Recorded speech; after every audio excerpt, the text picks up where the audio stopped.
Assalamualaikum warahmatullahi wabarakatuh. My name is Siti Fatimah binti Ismail. So I'm going to present chapter 5, Proportionality Human Resource, and my subtopic is Manpower Planning. Happy watching. So, first thing first, what is the manpower planning? Manpower planning can be defined as a total estimation of the total number of workers or employees with different skills required for the completion of a job, project, or task in the desired period of time. Manpower planning, which is also called as human resource planning, consists of putting right number of people, right kind of people at the right place, right time, doing the right things for which they are suited for the achievement of goals of the organization. Human resource planning has got an important place in the arena of industrialization. Human resource planning has to be a system approach and is carried out in a set procedure. So the procedure of the step in the manpower planning is there's there's a four step in the manpower planning. It is also called as a procedure. The first one is the analyzing the current manpower inventory. This is where the manager make a forecast of future manpower. The current manpower status has to be analyzed. For this, the following things have to be noted, such as type of organization, number of departments, number and quantity of such departments, and also employee in these work units. So once all the factors are registered by a manager, then he goes for the future forecasting. So second one is the making future manpower forecast.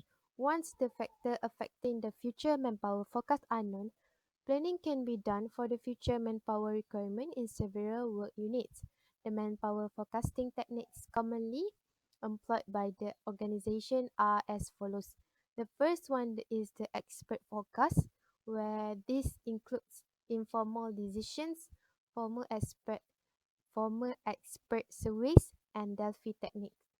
The second one is the trend analysis, where manpower needs can be projected through extrapolation, indexation, and statistical analysis. The next one is the workload analysis. It is depend upon the nature of workload in a department, in a branch, or in a division. The next one is the workforce analysis. Whenever production and time period has to be analyzed, due allowance have to be made for getting net manpower requirements. And the last one is the other methods, include several mathematical model with the aid of computers are used to forecast manpower needs like budget and planning analysis, regression, new venture analysis. So the third step is developing employment programs. Once the current inventory is compared with future forecasts, the employment programs can be framed and will develop accordingly, which will include recruitment, selection procedures, and placement plans. So the last one is design training programs, where training programs, this will be based upon extents of diversification, expansion plans, development program, etc. Training programs depends upon the extent of improvement in technology and advancement to take place. It is also done to improve upon the skill, capabilities, knowledge of the workers. So that is the step of manpower planning. So this is the video about the human resource planning.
Okay, guys, that's a video about the human resource planning. I hope uh, that video can explain detail and you guys can get a proper understanding. So next we move to the first one is the importance of manpower planning. There's five importance of manpower planning. The first one, we go to the first one. The first one is uh, key to managerial function. The four managerial functions, such as planning, organizing, directing, and controlling, are based upon the manpower. Human resources help in the implementation of all these managerial activities. Therefore, staffing becomes a key to all managerial functions. To the second one. The second one is the efficient utilization. Efficient management of personnel become an important function in the industrialization world of today. The thing of large-scale enterprises require management of large-scale manpower. It can be effectively done through staffing function. The third one is the motivation. The importance of manpower is for motivation. Staffing function not only includes putting the right man on the right job, but it also comprises of motivational programs, such as incentive plans to be framed for further participant and employment of employee in a concern. Therefore, all types of incentive plans becomes an integral part of staffing function.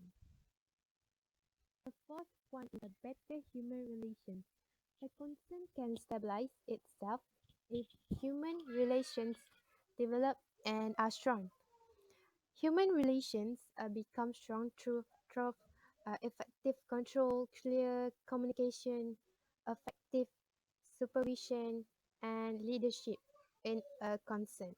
Staffing function also looks after training and development of workforce, which leads to cooperation and better human relation. And the last one is the importance of manpower planning for higher productivity. Productivity level increases when resources are utilized in best possible manner. Higher productivity is a result of minimum wastage of time, money, efforts, and energies. This is possible through the staffing and it is related activities such as performance appraisal, training and development, and also remuneration. So there's four the main importance of manpower planning. Next, we go to the recruitment and training for career development. So, what is the recruitment? Recruitment is the process of attracting individuals on timely basis in sufficient numbers and with appropriate qualification to apply for the job with an organization. So this is video about the recruitment, and in this video it's a little bit detailed and yeah.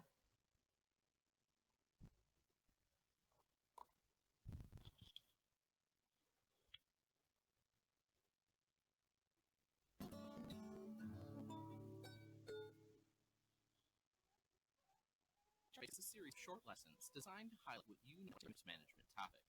It takes to explore recruitment and the process and methods behind finding the best possible candidates for jobs. Recruiting, or recruitment, is the process of generating a pool of qualified candidates for a job. To best understand recruitment, it's critical that human resource professionals understand three essential concepts: employment brand, recruitment process, and recruitment methods. An employment brand is the way your organization's prospective applicants, candidates, and current employees perceive you as an employer. A strong employment brand is one that clearly communicates the culture of an organization, its mission and value, giving people a compelling reason to want to work for and stay with the organization. All companies have an employment brand. Not every organization, however, realizes just how critical role their employment brand plays in both attracting and retaining talent. A recent study found that companies with a strong employment brand attract at least 3.5 times more applicants per job posting than do companies in the same industry. An Employer Branding Institute study showed that nearly half, 49% of employees, cited an employer's reputation as a major influencer in deciding where to work. Your employment brand strategy is a long-term effort that permeates every aspect of talent management. So invest in this ongoing process to build your employment brand that includes first assessing your employment brand. This is done through passive and active research that involves employees and outsiders. Second, defining your message. Clearly communicating your value proposition requires you to define it and find that something meaningful about your mission that you'll communicate through your brand. Third, communicating your brand. You need to disseminate your message loud and clear, internally and externally. And fourth and finally, evaluating your message. Looking at the effectiveness by measuring the effects of your employment branding efforts through your talent management process. Now let's turn to the recruitment process. This includes three primary elements. First, planning. Understanding why you're recruiting, your objective, and how to attract the type of employees you need. Second, the job posting. Creating and distributing a notice of a current job opportunity to allow for application of recruitment. And third, communication. The information shared between the employer and a candidate throughout the recruitment process itself. When planning recruitment, consider these four elements. How much money is available? How quickly must the opening be filled? What's the size of your audience or the level of reach? And finally, what's the level of the available position, meaning what level in the organizational structure does the position fall? Then we apply a job posting, which is the most frequently used technique for communicating job openings. A job posting is built directly from your job description. Job postings apply employment branding and contain information about the job, including a summary, essential functions, specifications, and so on. The goal of a job posting is straightforward, to get the word out to as many people as possible about the position. Finally, candidate communication in the recruitment process is critical to success. All too often, people apply for jobs and wait a long time to hear back from organizations, or never at all. Remember, the recruitment process is sort of generating interest in the company. Maintaining communication with prospective employees, i.e. your applicants, is an effective way to signal that you may value. You may not have a job for an applicant right now, but they may be just the right person for a future job, or might become a customer in the future. With right communication, the applicant will be more likely to consider the organization as an employer and will speak positively about the organization to others. In other words, it's important to always leave the applicant with a good impression of your organization. You never know when you're going to need this person to come work for you in the future. Recruitment methods are the means used to source candidates. Successful organizations recognize that it's important to use both internal, within the organization, and external, outside the organization, recruitment methods. Knowing these advantages and disadvantages will give you the opportunity to make an informed decision when you're employees. Let's take a look at internal and external recruitment methods.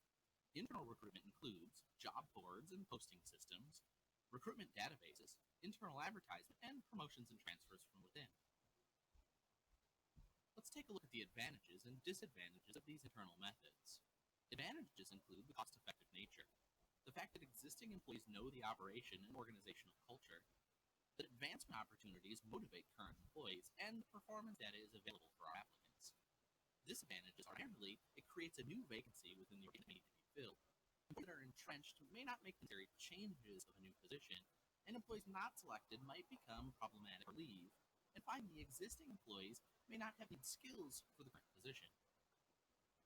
That's why we take advantage of the recruitment method for planning process. This could include advertising, media or web, direct marketing, job professionals association, employment and search agencies, internships, temporary employees, employee referrals, and formal applicants, to name a few. These external methods have advantages and disadvantages like internal methods.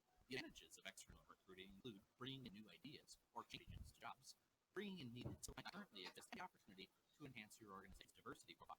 Disadvantages include the more expensive nature of external advertisement, new hires requiring a significant learning curve, a lack of performance data on those applicants, and the fact that existing employees may be full. Using this information, go create a great process to source and recruit your next candidate.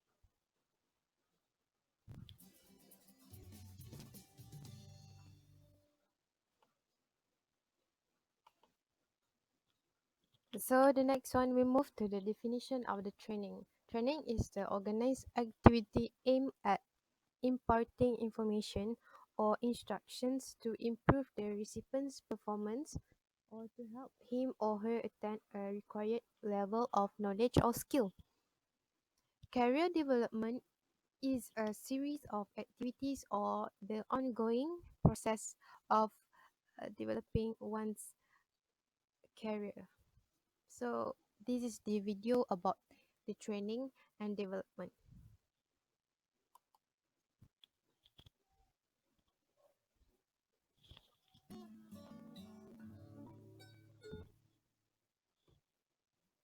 HR Basics is a series of short lessons designed to highlight what you need to know about a particular human resource management topic. In today's HR Basics, we explore training and development, discussing the importance of the actions employers take to improve the performance and better staff through learning and growth opportunities. Training is the development and delivery of information people will use in their jobs. This definition distinguishes training from other situations where people are provided information, but they're not necessarily expected to use it. The distinction between training and non-training activities is an important one. Mainly, the process for developing training is substantially different from that of non-training activities. Development refers to learning interventions that make people better. Employee development is almost universally recognized as a strategic tool for an organization's continuing growth, productivity, and ability to retain valuable employees. No matter training or development, people learn in various ways. Learning styles indicate the most effective methods of instruction for various types of learners. When developing training content and delivery methods, recognizing these differences enhances the effectiveness of training. Three distinct learning styles are visual. Our visual learners like to see when learning. Auditory. These learners simply learn better by listening. And kinesthetic. These learners best acquire new skills and knowledge by doing something. Although everyone learns in all of these styles, each person has one dominant learning style.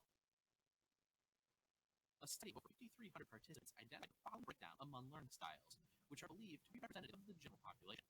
29% of participants were visual, while 34% were auditory, and 37% were kinesthetic.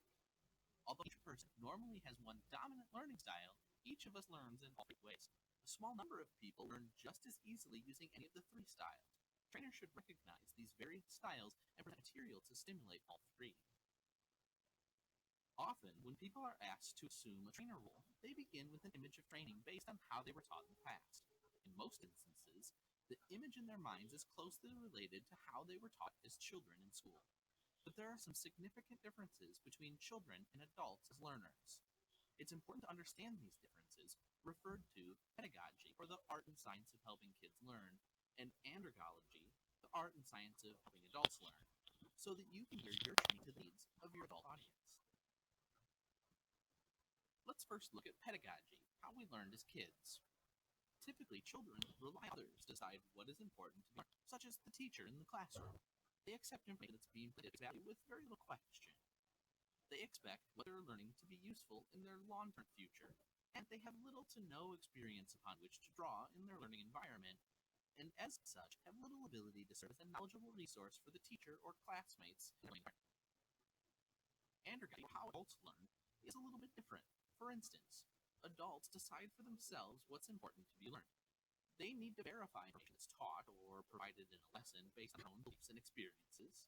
They expect to have learning immediately useful to them and have a lot of past experience upon which to draw from in their learning environments, and therefore have a significant ability to serve as a knowledgeable resource to learn from. The differences between children and adults as learners point to the need to follow specific principles when training adults. There's 7. First, focus on real-world problems. Second, emphasize how learning can be applied. Third, relate learning to the goals of the learner. Fourth, relate the learning to past experiences of the learner. Fifth, allow debate and challenge of ideas. Sixth, listen to and respect the learners. And seventh, encourage learners to resource to you, the instructor, and one another. With that, you can see it's important to know and understand the most basic training tool used by professional trainers. It's called the ADDIE model. You see it here. The ADDIE model is a generic, systematic, step-by-step framework that trainers use to develop great initiatives. In the first phase, analysis, needs and objectives of learning are established. In the second phase, learning objectives, session structure, and resources are identified. During the development phase, content for the training session is completed. The implementation phase involves the preparation and delivery of training content. And finally, the evaluation phase is an ongoing process that ensures all stated goals of the learning process meet specified needs identified in analysis. Many organizations, recognizing the strategic importance of learning, strive to become learning organizations. A learning organization embraces a culture of lifelong learning, enabling all employees to acquire and share knowledge over time.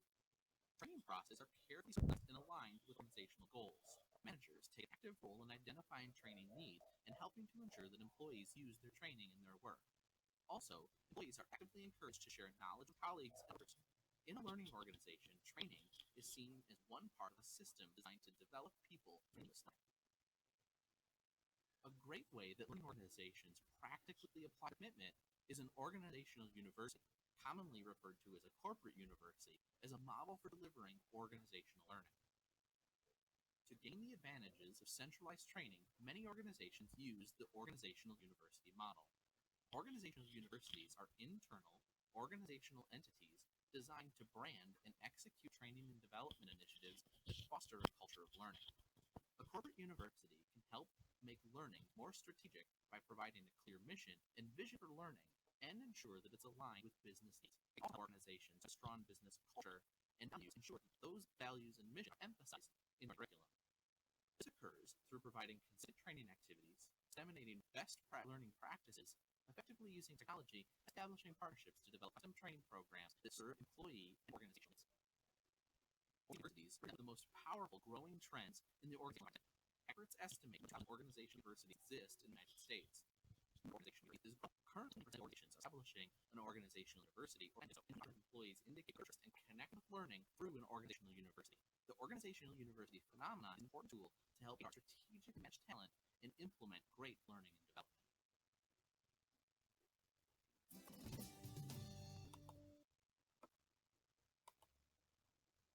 So it is a really detailed and informative video. So I hope you guys can have a better understanding about the training and development. So next we move to the recruitment sources. Dash two, internal and external. So we go to internal first. So internal recruitment which takes place within the consent of organization. Internal sources of recruitment are readily available to an organization. Internal sources are primarily three, such as transfers, promotions, and re-employment of ex-employees. Internal recruitment may lead to increase in employees' productivity as their motivation level increases. It also saves time, money, and effort. But a drawback of internal recruitment is that it refrains the organization from new jobs. Also, not all the manpower requirements can be made through internal recruitment. Hiring from outside has to be done. So next, we go to the external. So external recruitment. External sources of recruitment have to be solicited from outside the organization. External sources are external to a concern, but it involves a lot of time and money. The external sources of recruitment include uh, employment at factory gate, advertisement, employment exchanges, employment agency, educational institute, labor contractors, and recommendation, etc. So that's like seven uh, example of external sources. Um, the first one is the employment at factory level. These sources of this source this source this a source of external recruitment in which the application for vacancies are presented on bulletin board outside the factory or at the gate. This kind of recruitment is applicable generally where factory workers are to be appointed. There are people who keep on soliciting jobs from one place to another. So these applicants are called as unsolicited applicants. These types of workers apply on their own for their job. For this kind of recruitment workers have to have to for this kind of recruitment workers have a tendency to shift from one factory to another, and therefore they are called as badly workers. So the next one is advertisement. It is an external source which has got an important place in recruitment procedure. The biggest advantage of advertisement is that it covers a wide area of market, and scattered applicants can get information from advertisement. A medium is used such as newspaper and television. The next one is employment exchanges. There are certain employment exchanges which are run by government. Most of the government undertakings and concern employ people through such exchanges. Nowadays, recruitment in government agency has become compulsory through employment exchange. The next one is employment agency. So through this, there are certain professional organizations which look towards recruitment and employment of people. These private agencies run by private individuals supply required manpower to needy concerned. So next one is educational institution. There are certain professional institutions which serve serves as an external source for recruiting fresh graduates from these institutes. This kind of recruitment done through such educational institution is called as campus recruitment. They have a special recruitment cells which helps in providing jobs to fresh candidates. So this one is the recommendation. There are certain people who have experience in a particular area. They enjoy goodwill and a stand in the company. There are certain vacancies which are filled by recommendation of such people. The biggest drawback of the source is that the company has to rely totally on such people, which can later on prove to be inefficient. So the last one is labor, uh, labor, labor contractor. So these are the specialized people who supply manpower to the factory or manufacturing plants. Through these contractor, workers are appointed on contract basis. For example, for a particular time period, under conditions when these contractors leave the organization, such people who are appointed have to also leave the concern.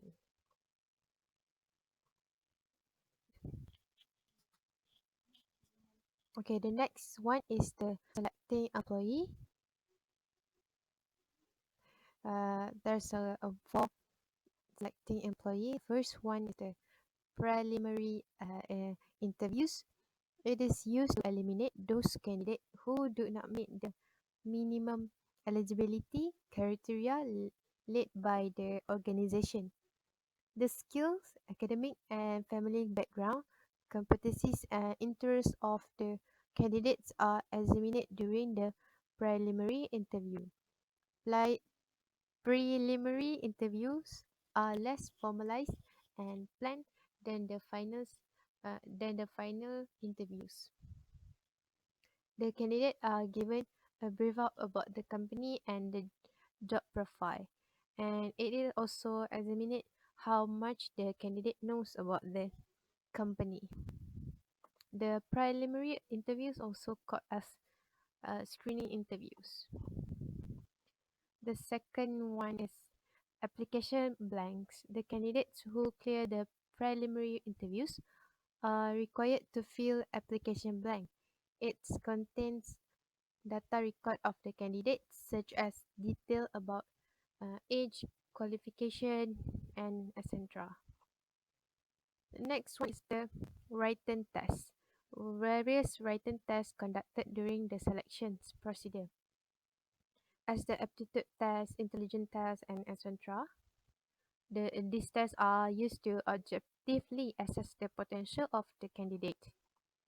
Next one is the employment interviews.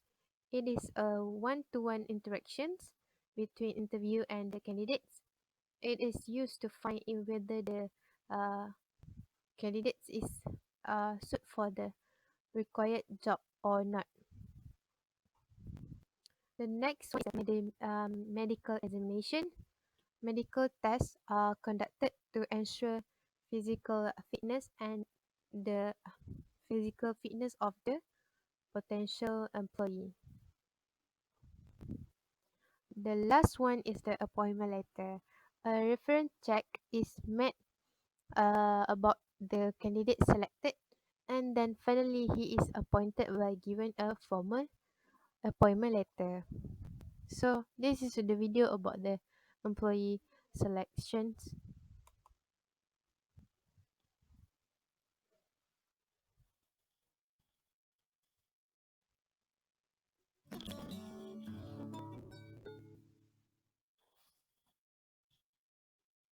After the recruitment process produced a pool of qualified candidates, the selection process is used to determine which applicants have the best chance of performing well on the job. Selection is the process of gathering information about job applicants to decide who should be offered a job. To make sure that selection decisions are accurate and legally defendable, the EEOC's, or Equal Employment Opportunity Commission's, Uniform Guidelines on Employee Selection Procedures recommend that all selection procedures be validated. Validation is the process of determining how well a selection test or procedure predicts future job performance. The better or more accurate the prediction of future job performance, the more valid a test is said to be. The next selection devices are the most job applicants encounter when they copy application forms and resumes. Both contain similar information about an applicant, such as a name, address, job educational history, and so forth. Though an organization's application form often asks for information already provided by the applicant's resumes, most organizations prefer to collect this information in their own format for entry into a human resource information system known as an HRIS. Employment laws apply to application forms just as they do all other selection devices. Application forms may ask applicants for only valid, job-related information. Nonetheless, application forms commonly ask applicants for non-job-related information such as marital status, maiden name, age, or date of high school graduation. Nearly all organizations ask an applicant to provide employment references, such as the names of previous employers or coworkers whom they can contact to learn more about the candidate.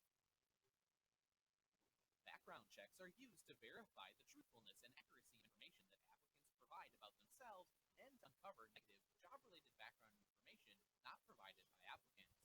Background checks are conducted by contacting educational institutions prior to employers, court records, police and government agencies, and other informational sources either by telephone, mail, remote computer access, or through in-person investigations. Unfortunately, previous employers are increasingly reluctant to provide references or background check information for fear of being sued by previous employees for defamation. If former employers provide potential employers with unsubstantiated information that damages applicants' chances of being hired, applicants can induce it. As well, 54% of employers will not provide information about previous employees. Many provide only dates of employment, positions held, and date of separation. When previous employers decline to provide meaningful references or background information, they put other employers at risk of negligent hiring lawsuits, in which an employer does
Under, under.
Okay. The last one is the importance of training and development strategy. So there is four importance. The first one is to improving recruitment and retention. The second one is to improving competitiveness. The third one is to implementing new technology. And the last one is to improving customer service.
restricted to groups of people that identified as having talent or open all needs, and whether training is planned and systematically administered, provided only when problems occur, or developed spontaneously with reaction to what companies and competitors are doing.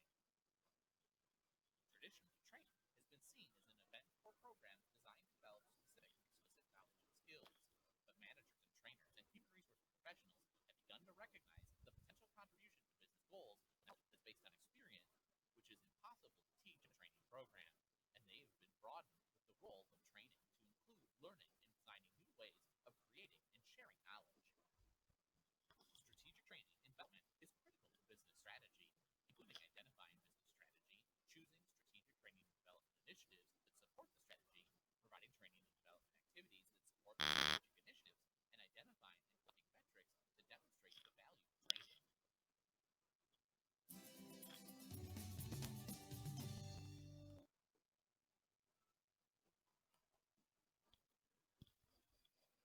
So that's it from my presentation. So I hope you guys have a nice day. And don't forget to stay chill and always be positive. And see you soon. Thank you and bye bye. Assalamualaikum warahmatullahi wabarakatuh.